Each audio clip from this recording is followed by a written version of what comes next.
Okay, so I always run all the marital confessions by my husband because I feel like that's important to do just to get a little feedback. And this one sparked a real debate in our house, so I'm so excited to hand this one to you. Okay, yeah. I'm Laurie March, project manager and problem solver, and this is True Home Confessions. Let's take a listen. Hi, this is my confession. My wife and I have been together for several years, and lately she's really gotten into candles, plug-ins, and like these specific blends of essential oils.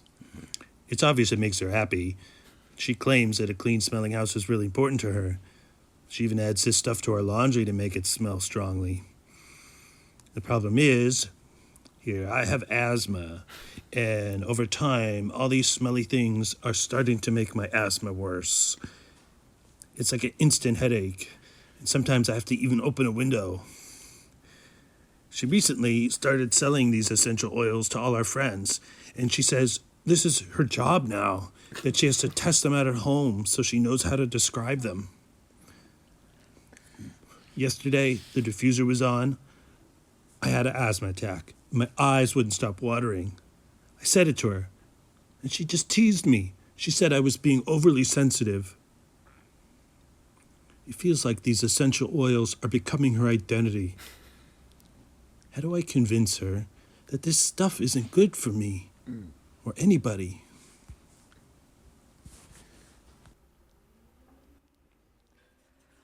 You know, each episode we hear a confession from you or somebody like you, and I feel like it's important to sort of ask your friends for advice about stuff that's happening in your home. But frankly, sometimes our friends are not equipped to deal with tough situations.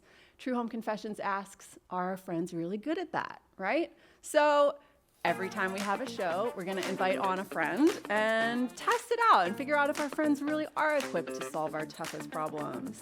Friend of the show this week is comedian, actor, and writer, Carl Foreman Jr. What's up? What's up? How you doing, Lori? I'm good. Good. Did you hear that? I heard that. And my first question is for the gentleman who called in, I guess, is ask yourself, honestly, do you think your wife is trying to kill you? Because I think that's on the table.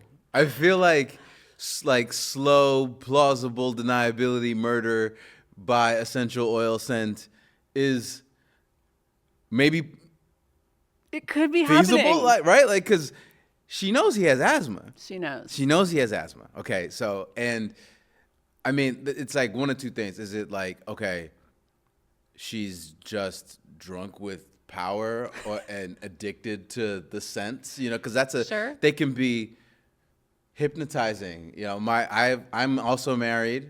My wife also big fan of the, you know, bringing the smell goods into the home or whatever, but like, you know, within reason. Right. You know, he had an asthma attack. Yeah. And she was like, ha ha ha, oh, that's so cute.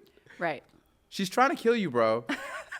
You may want to leave. You may want to just like Do more than open a window. yeah. You might want to find an Airbnb and like call her bluff a little bit. I don't know. Like this is what I'm saying. A little bit. I'm just. Do you think he needs to check and see if there's an insurance policy on him? I mean, listen. We've all watched enough Dateline. You know, Right. like we understand. Like it's. And so I'm curious what she used to do. Yeah. Before she Before the- decided, like, I'm slanging these oils, I'm slanging these diffusers, you know, and what does he do? Like, how necessary is this income? Just, I have more questions than answers, really. Yeah. That's a good point. I mean, building a new empire is important, but is it more important than your husband's health? I think he's got to ask, how does she really feel about me? Yeah. Like, she straight up laughed off his asthma attack and made fun of him. I feel like the solution is couples counseling. Like, I think that's like where we should start with this, like effective communication. Because it's why. I mean, look, I don't know if you could maybe approach and be like, hey, could you just like tone it down a little bit? Sure. You know,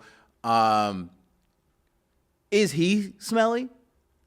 Is he a funky person? And she's like, just doesn't have the heart to break it to him. They're like, bro, you smell like 10-day-old cabbage water. And you like, does he refuse to shower? Yeah. That's all. Again, all this is on the table. But then you go, well, I don't know.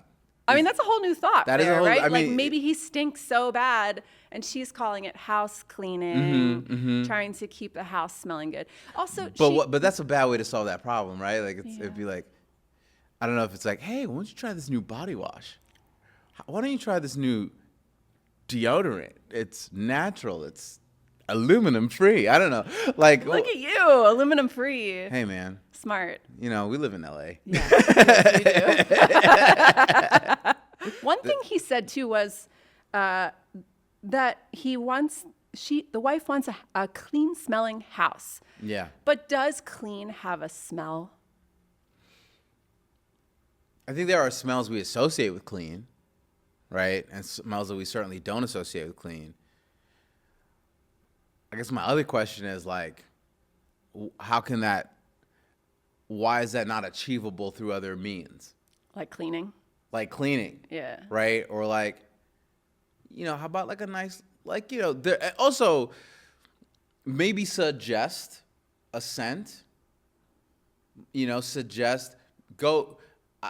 don't know if like going shopping with, or essential oil shopping or candle shopping is like the move for him, considering his, Right. Allergies. But I don't know, man. Just like, I don't know, plug your nose, breathe through your mouth. I don't know.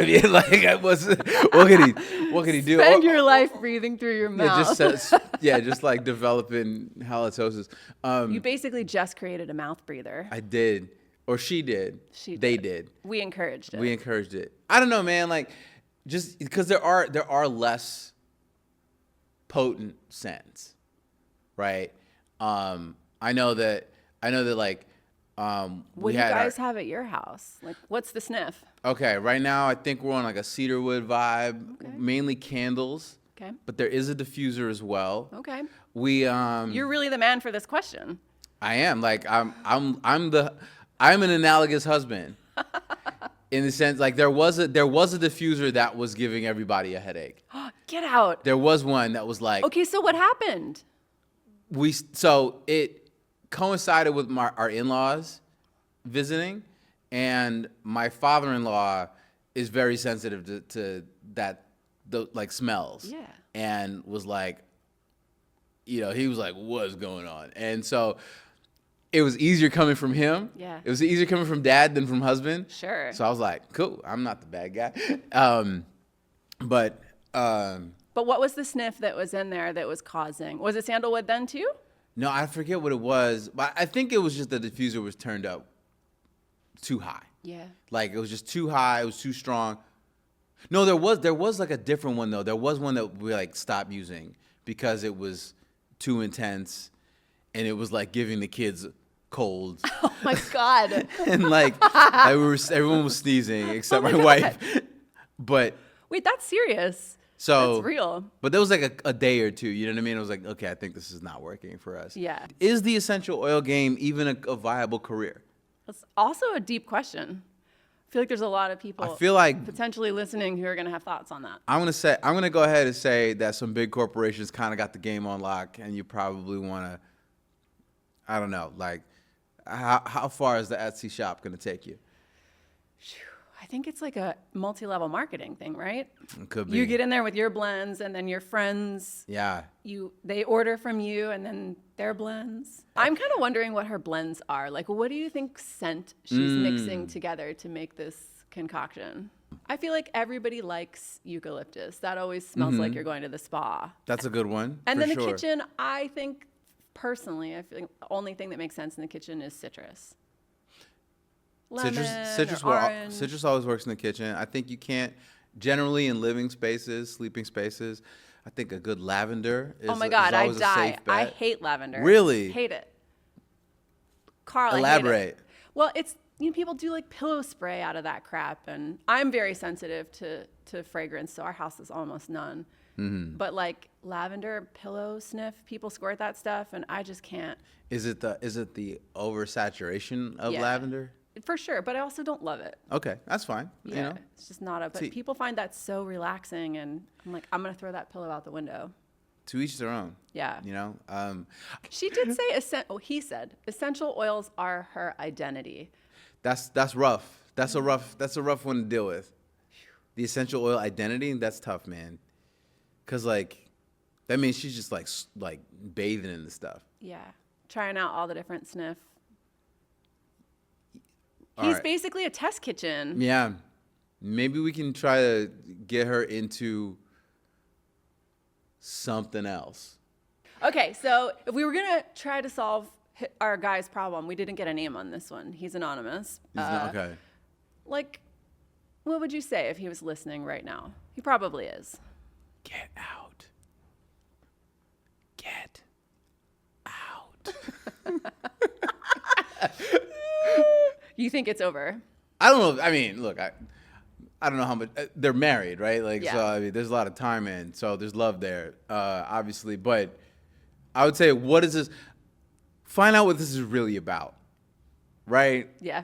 You know, it's the I feel like essentially this whole like scent related new personality is a proxy or a symptom of something else. Let's get to the bottom of that. Is she trying to say something to or about him? Is it something she's going through? You know, it's hard to. We need more data. We need more data. We need more information. Call back. Please call back. We'd love a part 2 on this. I love I'll it. come back just for this. I'm invested.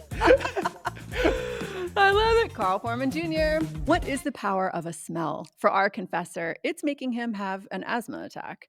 And think about his wife and her new small business in perhaps a different way. This episode is brought to you by Renewal by Andersen. As a brand ambassador, I gotta tell you, I love this company. The people who work here are genuinely wonderful. I get it. Buying windows and doors is not the most exciting home improvement project. But when you go with a high quality brand, you get expert level peace of mind. If you need an upgrade, here's an offer. Buy one window or door, get one 40% off. Plus an additional $200 off if you buy 4 or more. Special financing is available. Are you in? Give Renewal by Andersen a call at 844-290-2458. Tell them I sent you. I'm excited to clear the air today on essential oils with electrical engineer and building biologist Ryan Blazer. Hey, thanks for having me on. Okay, so in addition to being a licensed contractor, this list, I'm so impressed. Field engineer for the Department of Environmental Quality, electrical engineer for the Department of Energy, and you have spent years focusing on things like electromagnetic radiation, building biology, acoustics, and air quality. This is a substantial list, my friend. Yeah, thank you. I've always just kind of been fascinated with the outside world around us and how it interacts with our body and how our body reacts in these different environments. I think it plays such a pivotal role on how we feel and our overall wellness. And it's just always been fascinating to me. I loved it. Yeah, I mean, obviously, otherwise you wouldn't be so invested. That is quite a list. It's kind of a big Venn diagram too. I feel like these things sort of interact with each other. You know, the energy, the electrical engineering, environmental, acoustics. Can you tell me a little bit how you've hopped from the various circles in this Venn diagram of your career? Yeah, in my 20s, I had a company. I've always loved entertainment and music and sound. And I had a company. We were designing and building the environmental control systems for nightclubs and recording studios and high end churches and restaurants in Scottsdale, Arizona. And I had a great time doing that, stimulating people with sound, lights, acoustics, video. But towards the end of my 20s, I was in a home that had a bunch of black mold in it, and I got really sick. And so it kind of opened my eyes to the dark side of the environment. There's the side of the environment that's not so nice and friendly and stimulating. Yep. And because of that, I went back and got more training, studied building biology, which is the study of the built environment around us. Worked at, like you said, the environmental Department of Environmental Control Systems and Department of Energy, and just learn as much as I could. And then I wanted to start this company, realizing that there's a big gap and that there's not a lot of people out there looking out for our safety when it comes to home health. And that was a big, big blue ocean and open opportunity. And so that's why we started this company, to help people out. That's so cool. I get the vibe that you're kind of a functional medicine doctor for the home. Yeah, that's a pretty good way. That's a good way to put it. Yeah, I look at it like that. Yeah. Okay, so we have a job to do here. Carl says, ask yourself, do you think your wife is trying to kill you? Is she straight up laughing off your asthma attack? Maybe look for that insurance policy. And he suggested couples counseling. What are your thoughts on that? Definitely couples counseling. That's a go-to for all of us, I think. But I think that there's a lot to what he's saying of being worried. There are a lot of chemicals that are being put off in the air from these fragrances that can be harmful for the body. The endocrine disruptors, the phthalates, these fragrances are not good for the body.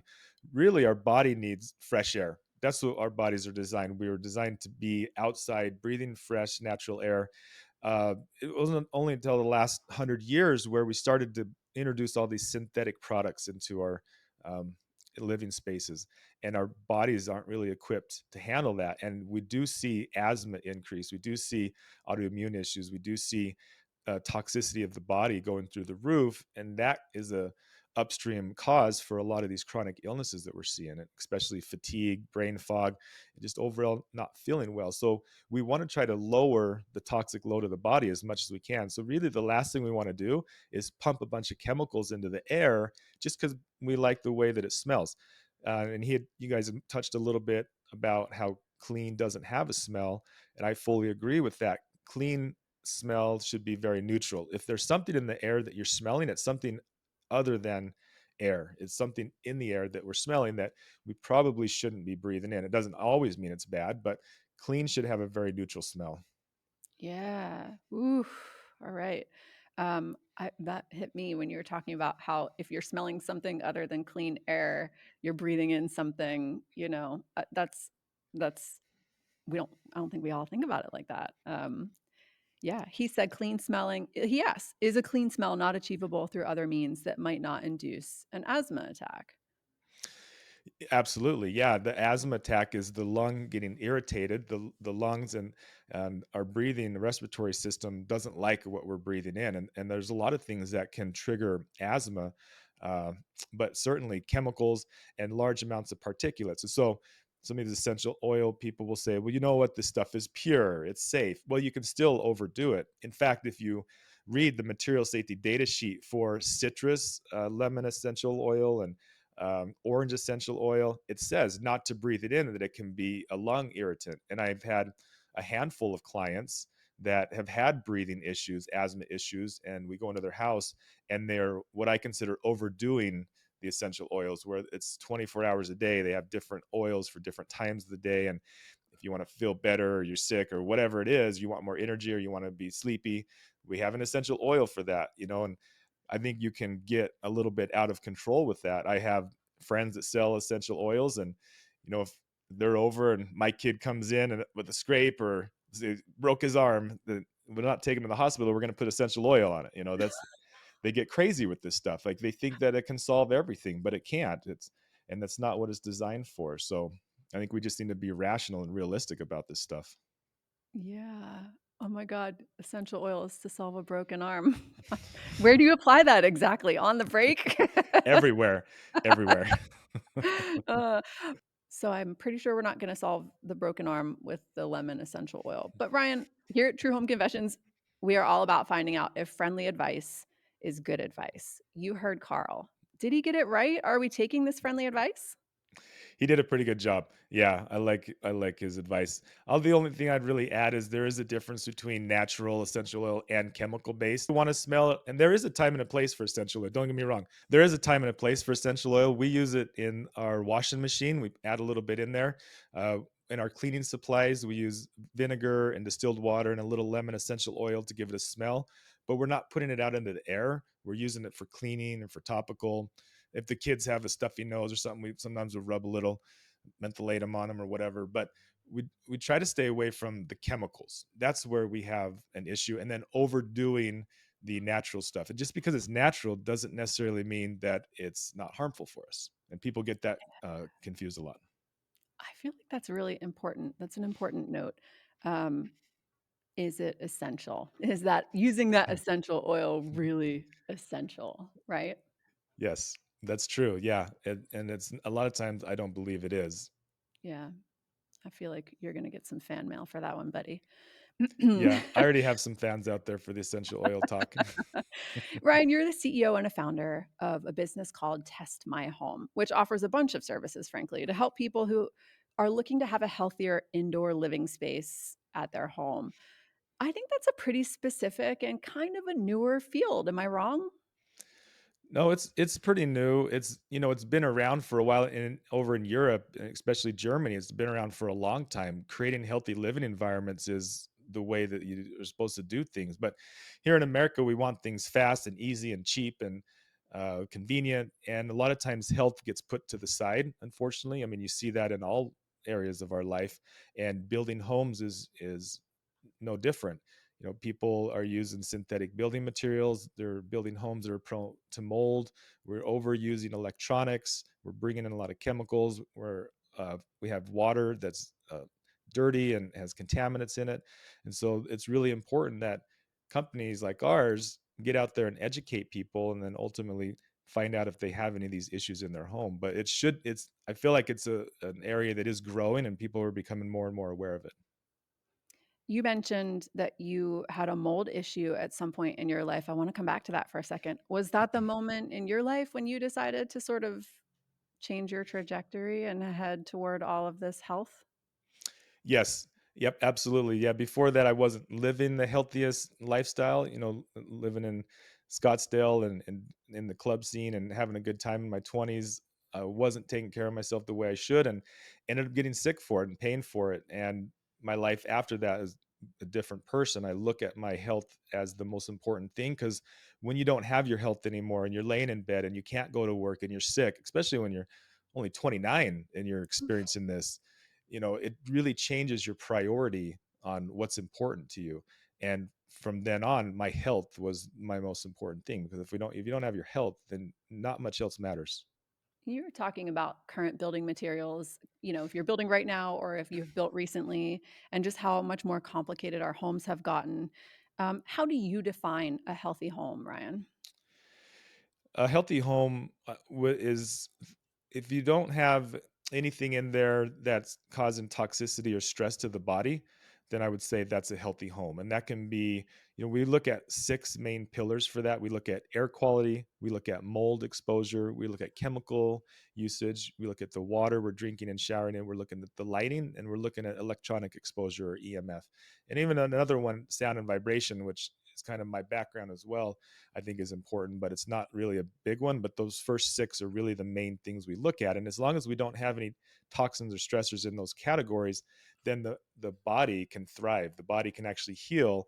And that our homes should be sanctuaries. They should be where we can come back, get out of the real world and de-stress and heal.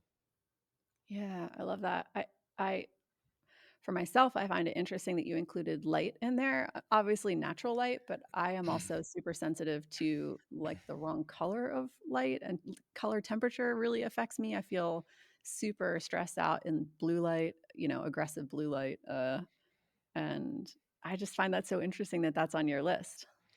Yeah, it's because it's not natural, and the eyes are so important for getting the cues from the environment around us, particularly light. It's not a coincidence that we sleep at night when the sun goes down and we're awake when the sun goes up, is because we're getting those cues for producing melatonin, suppressing melatonin, when to be awake.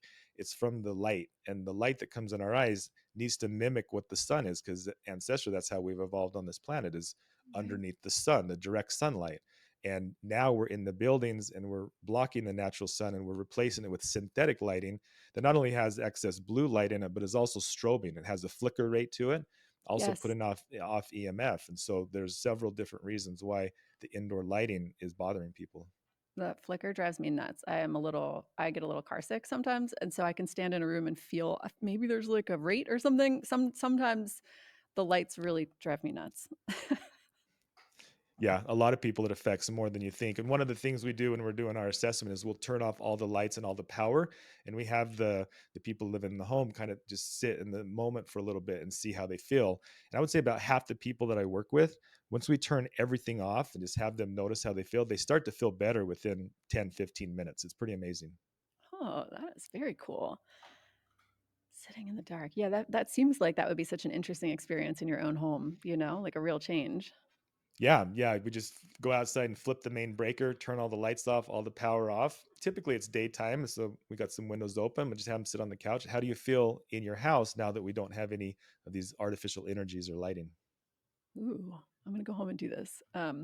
There's a lot of trust I feel like you have to build when you have these conversations with people because maybe it's just me, but I do feel like there's a certain level of quack people out there in the healthy home field and people who are misinformed and out there, sharing information, whether they know it's true or not. I'm curious, Ryan, how do you find factual information for things like essential oils, EMFs? Like, how do you find your facts so that Mhm. you as a business can be operating as professionally as possible?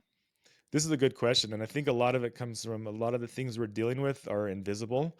The EMF is invisible, we can't really see it. Mold Right. spores are invisible, the chemicals are invisible. We can smell some of them, but some of the chemicals we can't smell. Air quality, things in the dust, all these things are really invisible, and so it's hard to really quantify that without the right equipment. And so when I come in to do the testing, I rely on calibrated professional equipment that we can take measurements with, that we can see and show my clients the actual readings. But to back that up, there's a lot of scientific studies. So if I'm testing for mold and I find a specific mold, I want to make sure that's linked with a study that says, okay, this type of mold that you have is found to be harmful for your health, so that we can tie the scientific study with what we're reading and finding in your house with credited equipment, or sending it to a laboratory, third party laboratory that can verify. And we tie those two together, and that's really why we base everything off of science, because we don't want to be in that woo woo category. Although Right. I'm all for that, I'll go there all day long. I believe in a lot of stuff that we can't quantify. But as far as what we do for our company, we keep it all 100% science based. I love that.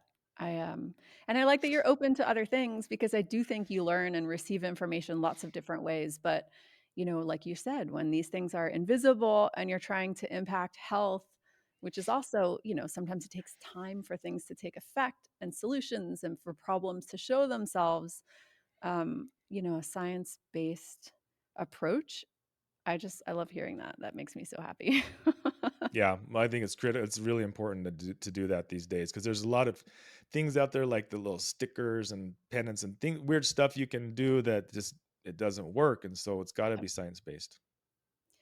Do you feel like there's a lot of fear mongering and sort of people taking advantage of people's natural nervousness and stress levels about certain things in this industry?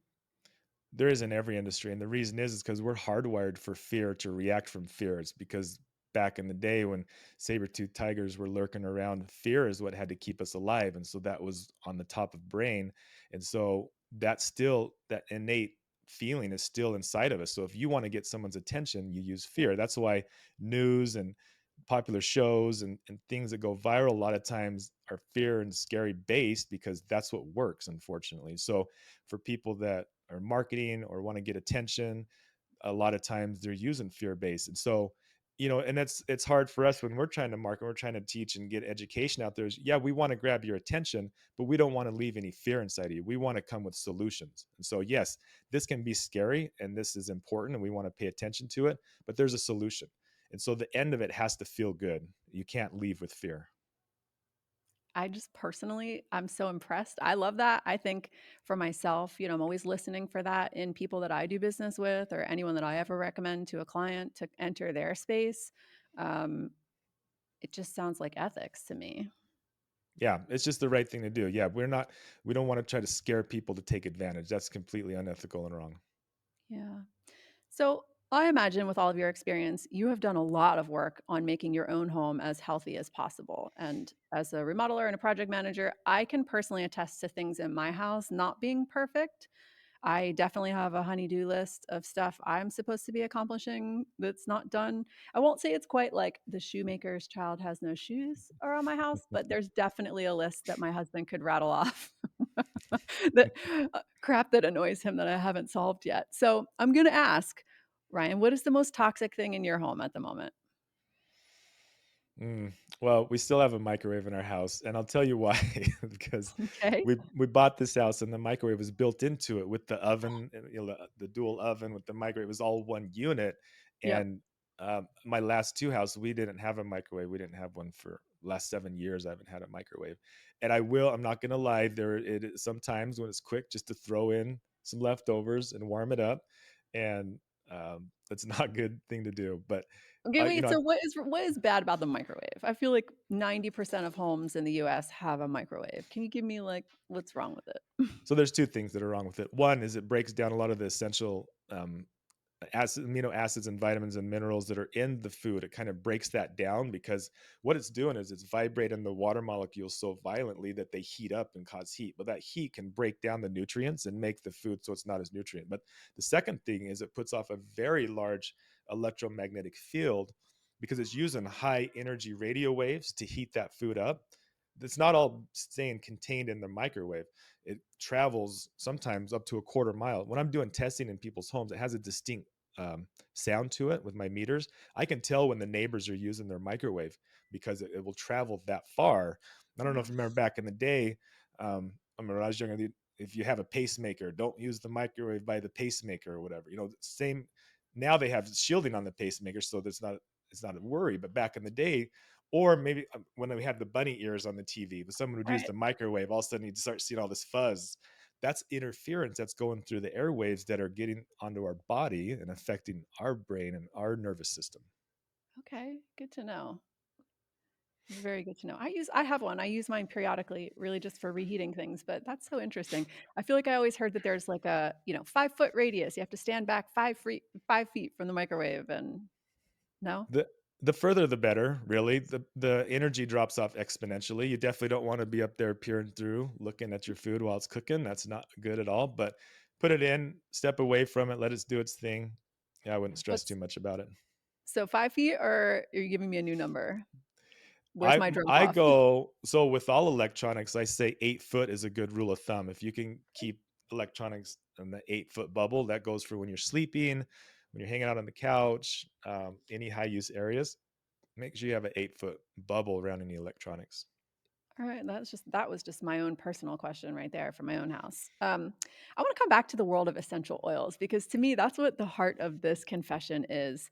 This world is so fascinating to me because there's so many parts of it.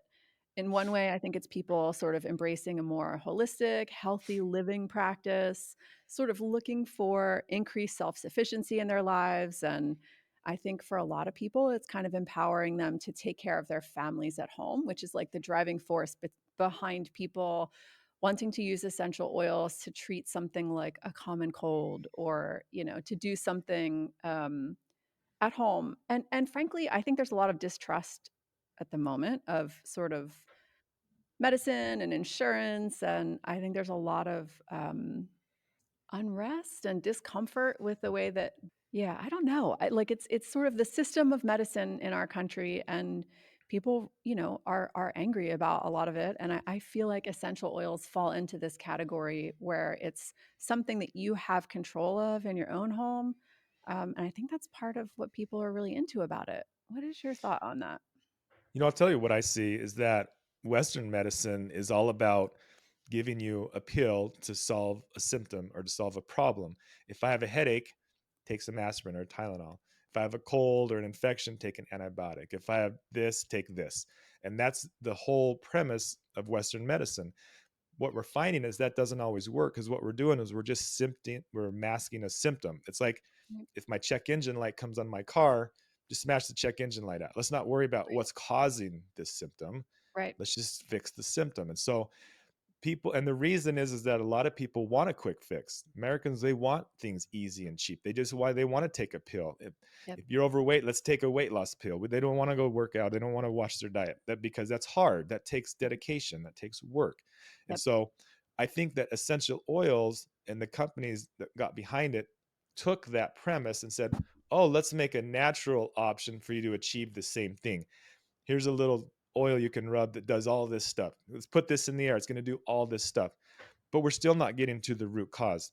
Functional medicine came around and said, hey, let's get to the root cause and let's try to fix what's causing these symptoms in the first place. And really, that's how medicine was done for hundreds or thousands of years. Is if I got a headache, what's causing the headache? There's something Right. you're eating. Are you breathing a chemical? Are you stressed out? Let's fix that instead of give you a pill to try to cover it up. And so essential oils is playing off of that and saying, here's an essential oil for da da da da da this and this and that. Everything you can imagine with Right. some of these people that slang essential oils, you can cure anything with essential oils. Some of these people that you talk Yeah. to, that's just not the case. And I think people want a quick, easy fix, and you can't do it that way. You got to get to the root cause. I certainly, I do a bunch of research for these episodes, and I came across some wild information about some of the things that people have thought that they could use an essential oil to treat. You laugh about the broken arm earlier, but some of the stories are kind of like that, like someone doing surgery and applying an essential oil in there while they're poking around. Like just some really fascinating stories out there about just this belief that people have put in the power of plant medicine and these compounds or chemicals, some like these uh, the essence of a plant or the essence of something that you're um atomizing or either topically Concentrating, or really. yeah. Yeah. I mean, you're taking, like an orange, for example, you're taking the orange oil and concentrating it down to make the essential oil. And Yeah, they take all these different substances and break it, concentrate it down to its essential oil. there's really a range of health claims for the benefits of essential oils and aromatherapy. And for every article that says something positive, there is another article that says something negative. So this was really interesting to me. Some of the benefits claim to be reducing inflammation, affecting your heart rate, your blood pressure, breathing, um, your memory, stress level improvements, and increasing your focus. What are your thoughts on that? There is a part of this that we haven't touched on yet, and it's almost a little bit on the placebo effect. Like if you believe something is going to help you and you believe it enough, then you're going to see results like this. So if 1,000 people out there and you read an article tell you that if you take this essential oil and rub it on your wrist that you're going to concentrate better, then you probably will, simply because there's so much energy behind that. What's the actual science behind that? I don't know. Is there actual science that shows? Have they done randomized controlled studies? I'm not aware of any studies like that that back up a lot of these claims. Right. That being said, though, I'm not against these essential oils. I think that they can have a time and a place and that you can use them, but people are overusing them and people are dependent on them for things and claiming things that, in my opinion, I think is just not true. And I think it needs to be backed by science. Yeah. Um, to match the claims for the benefits, there is an equal range of negative effects, like inflammation, asthma, lung irritation, chest tightness, and wheezing, and frankly, some really dangerous issues for people who are allergic or epileptic or pregnant and pets. I mean, there's some real concerns for people with pets for sure. Yeah, and and everybody's body's different and everybody's going to react different, and I've seen both sides of the fence, both extremes. In fact, I even have friends that sell for big brands, and Really? I've had conversations with them about it. Yeah, and they're Have they ever tried to sell them to you, Ryan? yeah, they have for sure. They one friend gave us some as a gift for Christmas one year, gave us a little pack of them. And we have essential oils up in our cupboard and we use them for certain things, but I think it's just the going overboard with them and Yeah. thinking that they're a miracle drug.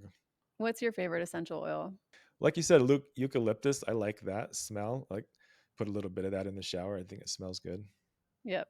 Yep. But we use lemon essential oil a lot, just because a lot of our cleaning supplies are real simple, like vinegar and water and baking soda. And so we'll put the lemon essential oil in there just to give it that clean. I think you had mentioned in the kitchen, nice to Yep. have a little lemon smell. Yeah, we'd do the same thing.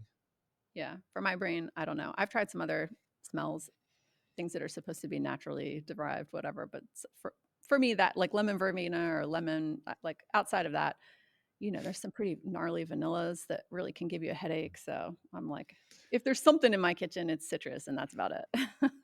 Yeah, and the whole concept behind building biology is using nature as the gold standard. So if there's ever a question when it comes to holistic health and dealing with the home and the body, it's what did nature provide? What would nature want? Our lungs are developed and created to breathe fresh, natural air from outside. They weren't really designed to breathe concentrated orange peels. And Right. so I think that's where we get into trouble, and where if we ever have that question is going back to nature and using nature as the gold standard.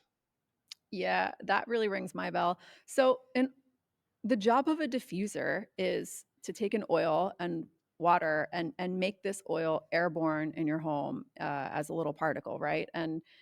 And so, if you're diffusing an essential oil, does that mean that we are just breathing in? I'm just clarifying. We'll be breathing in tiny little particles of that essential oil, and they will pass our nose and end up in our lungs. Right, and even sometimes get past the lungs into the blood, into the body as well. But yes, that's correct. So, is that a healthy thing for human beings to be doing? Again, this if I were to answer this would just be my opinion because I'm not a doctor, and I think that's maybe more of a Of doctor course. type question. But I'll go back to what I said before. I think our bodies thrive in nature and natural things, and if it's not natural, it's not something our bodies evolved with, and I don't see how it can be beneficial long term or in large amounts. I think one thing that I always like to think about is harm reduction. And I think that's an important concept for people who are trying to make a change in their life. And so, for people who use essential oils, I think for them, many people are coming at it from a purity of ingredients and knowing what's in your ingredients of the things that you're using in your home standpoint. And potentially, they are looking at diffusing essential oils as a way to harm reduce from using plugins or candles or something a little more toxic. Correct. Yeah, and because like the candles, they have the actual chemicals in them that's petroleum based that can be really harmful. And essential oils, there's different levels of essential oils. They can use harmful chemicals to extract the essence or whatever from the actual ingredient that they're trying to pull it from, and so that chemical itself can be harmful. There's ones that are a lot less chemical based that are more pure and more natural, and of course those are going to be the better ones to use if you are going to use essential oils. So there is a spectrum, you know with Glade plugins being on Right. one end being highly dangerous and toxic, to maybe really pure essential oils on the other end, or even just having a bouquet of flowers in your house. A bouquet of flowers is essentially, we're smelling the essence off the flowers. It's just low level essential oil. How do we determine what is too much scent? With the guy that called in, I think when you start having asthma attacks, then that's a pretty big red flag that you're Sure. overdoing it. When you start getting headaches, when you start getting respiratory issues, I don't know if there's like an exact thing or an amount we can put on that, but I would say listen to your body. And when your body starts pushing back with symptoms, then maybe make some changes. Yeah, I personally am chemically sensitive to fake fragrance and um, even just really strong natural fragrances too. Essential stuff still really bothers me. Um, like through COVID, I stayed in a hotel at one point when we had to get out of our house. And they had done a room spray, like some sort of chemical through the room. And I sat down in the bed and I literally broke out in hives all over my back through my clothes because there was something they had sprayed in the room. So I am definitely a chemically sensitive humanoid. Um, but I really struggle when I go to Airbnbs, hotels, places that are not mine, right? I'm not in control of that environment. Staying at a friend's house or going to an Airbnb where I think housekeeping at an Airbnb really wants to turn that house over and make it smell good for the next person. And so there's just God, there's just a ton of scent addition when you leave your home, in my opinion. Yeah, for sure. And sometimes you can message ahead with the Airbnb and say, hey, if you have any fragrances, could you put them in a Ziploc bag or take them out of the Airbnb? We actually have an Airbnb here in Boise, Idaho that we rent out that's all non toxic, no chemicals, no fragrance. And it's become pretty popular because it's finding more and more people want that. Yeah. Yeah. Another one I hate is the Ubers. You get in the Uber Oh, and there's like it four kills or five me. of the trees hanging there, and it's like, oh my It gosh. kills me. I Yeah. literally when I was in New York one time, I almost made the guy pull over and let me out. I was struggling so bad on the way to the airport, Yeah. and I actually wonder why Uber has not and Lyft have not created an option where you can check, no additional fragrance in the car. Because they ask you stuff like, "Do you need help with your bags, and do you want a quiet car?" I want a scent-free car. That's it. Yeah, that's a good point. I don't know why they are either. I'm surprising that that's not more on the radar because you are starting to see that in schools and office building where they're asking, fragrance-free areas, don't wear Yeah. so much cologne and perfume. And yeah, I think Yep. it's becoming more socially acceptable, But I mean, look where we came with cigarettes, 40, 50 years ago, you could smoke in restaurants and airplanes, and now that's not socially acceptable. I think fragrances are on the way, and maybe even down the road with cell phones. Put your phone on Mhm. airplane mode when you come into my house or something. Who I knows? love that. All these things are toxins, and so we need to address them as such. I'm wondering if it's possible if our caller's wife is experiencing fragrance fatigue, where she likes smelly stuff, like sniffy stuff, so much that she has used so much of it that she has burned out her own olfactory senses. And so to get that same rush of feeling and smell everything, she's having to use more of it. Yeah, that's definitely a real thing. And a good example of that when you're gone from your house for a while and then you go back to your house, you notice it has a smell. But when you're in your house all the time, you don't really notice it. So she's probably noticing that she wants to keep bumping that up a little bit and get more and more. And that's absolutely a thing. Yeah, you talk about smell. I was thinking about that. Home smells specific to us, right? And your own home smells like you and the humans and the pets and the plants that are in your house, right? And I just was thinking about that a little bit. Like, there's smell has so much memory associated with it. Mm. And like you're saying, you leave on vacation, 2 weeks later, you come back, a week later, whatever. You smell your home and oh, I'm home. Or you're like, hey, somebody forgot to take the trash out or whatever. But you identify your space and spaces that are kind of comforting by scent. Yeah, that's so true. It does spark a lot of memory, and that's why, like around Christmas time, people want you have different scents for Christmas because it reminds you of when you were a kid and going to grandma's house and the pine trees or whatever. So we associate smell with a lot of good memories. So that's why people like to hang on to the smell. Yeah, I thought that was super interesting. And frankly, I think about off gassing a lot and what makes up the air of a home, like what is in our air. But like your home is made up of you, the people, the pets, even your furniture, wood floors, whatever you have in your home, and like what you cook. Your house at some point starts to smell like your life a little bit.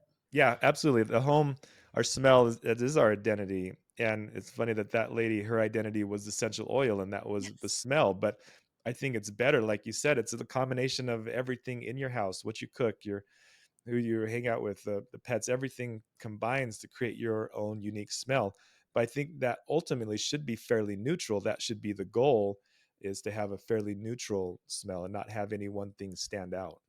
Yeah, I know that's so interesting because a lot of the hotels I've stayed in lately seem to have like a signature scent and they really like they're selling it to you, of course. But when you Mhm. walk in, you're supposed to smell this thing and I have some friends who want their home to have a signature scent. Like they want it to smell, to almost like your perfume, like they want Mhm. you to have the same experience and they want to have the same experience every time they walk into their space. They want to smell it.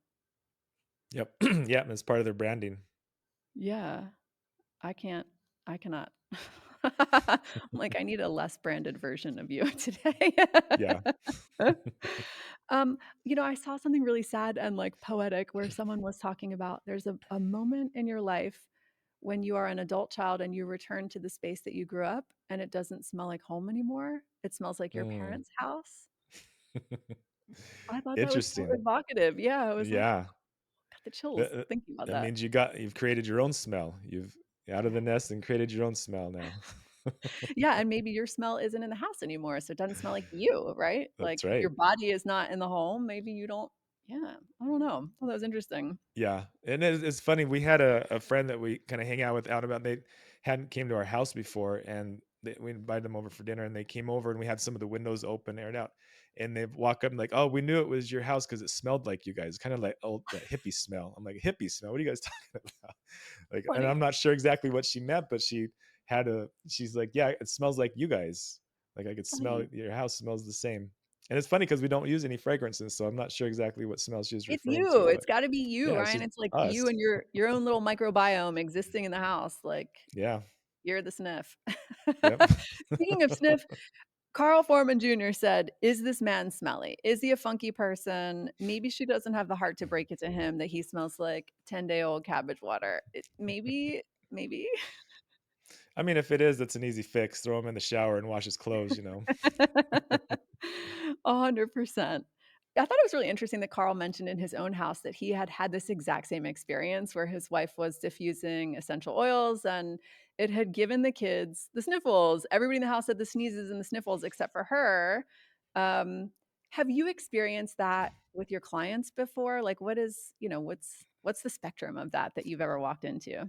Yeah, and I talked about this on a podcast that you listened to, and and this was early on when I'd started my business, and she called me up because her and all of her family, that she said, we just have a cold that we can't get rid of. We're having asthma attacks, stuffy nose, watery eyes. There's got to be. She thought it was mold. She's like, I know there's mold. These are the symptoms for mold. And I go over there and we did the full analysis on the house. I spent all day long doing the inspection, and there was no mold anywhere. But what there was a diffuser in every single room with a spice rack next to it with every essential oil you could think of. She was a dealer for one of the big brands, and she like we I pulled out my air quality meter and measured, and the air pollution levels was higher like than downtown LA at its worst, or in the middle of fire season. Like it was in the millions of Oh, particles per square cubic feet, and she was literally choking her family, oh my God. poisoning them from so much of these essential oils in the air. So she quit using it. All the symptoms went away. She got better, and she felt pretty bad about it. And we've talked about it, since then. And she actually did some posts about it to her followers and said, "Hey, you guys, let's not overdo this stuff." And she learned from experience. And I think once you go through something like that, then you understand the problem. But I have another handful of situations like that at different varying levels. I see it quite often. Yeah. It's interesting that Carl was excited that his father-in-law was the bad guy, right? Like, because it seems like it's hard to talk to people about scent and fragrance and like why is this so personal? I think it's because people, it's their home. You're attacking their identity. That's they're linked to that, and it's something that's important to them, and they feel like they're doing something good for their family. Nobody wants to uh, be the person that thinks they're doing something bad for their family. Of course not. Yeah, You for know sure. Yeah, and like maybe people just don't want to hear that their signature scent makes you want to fall over and die. Maybe not. exactly. Yes. Have you ever had to be the bad guy? Like, has somebody ever called you and you've done this, and like one spouse called you and the other, you know, spouse comes home from work and you're standing there with the results from your testing or whatever, and like you have to give the news to the other spouse? That happens almost every time. Yeah, and it's always a "I told you so" from somebody, or "Come in here and listen to this," or "Will you sit down and tell my kids this or that?" Yeah, I get that a lot. I feel like I need a psychology degree sometimes for some of the work I do. Okay, so explain to me how this goes. Like, tell me what is the best tool for someone who has a feeling like our caller that something that the other spouse is doing is making them sick or making them not feel good? I mean, the biggest thing is to take that thing out of the picture and see how it changes. So in that situation, I would tell them, let's get rid of all of these fragrances, let the home air out, and let's see if these symptoms change. And then when they do change and people start feeling better, that's really what people need to see, is they need to see that change for themselves. Because I Yeah. can sit here and tell someone all day long, and I can even point you to where the studies are, and I can show you 10 other anecdotal stories that say the same thing. But until you really experience for yourself, you're really not going to make a big change. Yeah, It that has makes to, a you lot of have to, sense. and I'm like that way too. I was raised like, if you tell me the stove is hot, I got to touch it to find out. I'm just that kind of person. I think most people are too, they want to find out for themselves. Oh my god, that's not me. I'm happy to read advice and I'm like, "Great, that makes sense. I don't need to pet the stove." Like Yeah, I've had to learn the hard way.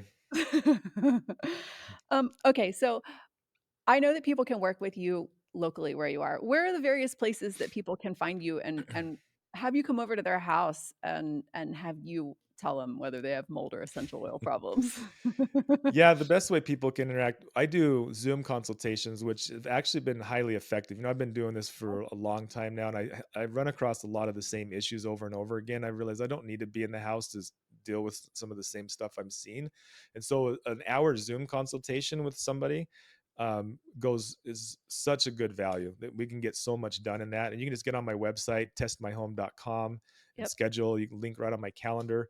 We also have a home testing kit where we send you a bunch of this equipment so you can test the chemicals, you can test the mold, test the water, you get an EMF tester.